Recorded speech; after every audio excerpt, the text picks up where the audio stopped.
Isang mainit na namang usapin at pinakabagong balita mula sa iba't ibang sulok ng bansa. Sa ating programa, ating kikilatisin ang makabuluhang kaganapan sa ating gobyerno, lalo na sa politika. Tayo ay magbibigay linaw at magbibigay kaalaman sa mga mahahalagang isyu na dapat nating malaman at pagtuunan ng pansin.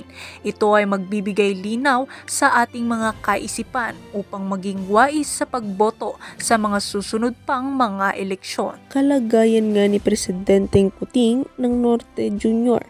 patuloy sa paglala dahil nga ayaw pa ring tumigil sa paggamit ng pulburon ng nakaka-apekto ng negatibo sa kanyang pag-iisip at paglilingkod niya sa ating bansa.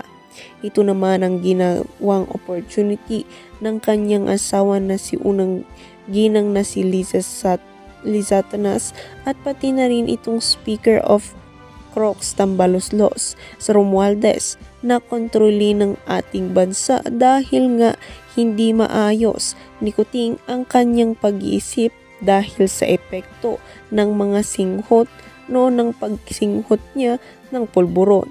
Kaya na lamang hindi nakapagtataka kung bakit ang ating bansa ay lubog na sa kahirapan at imbes na lumago ang ating ekonomiya ay mas lalo pa itong bumabagsak dahil nga sa kapabayaan nitong si Presidenteng Kuting na ito. Ito namang si Senator Amy ay kinumpirma ang kalagayan ng kanyang kapatid na si Presidenteng Kuting ng Norte Jr.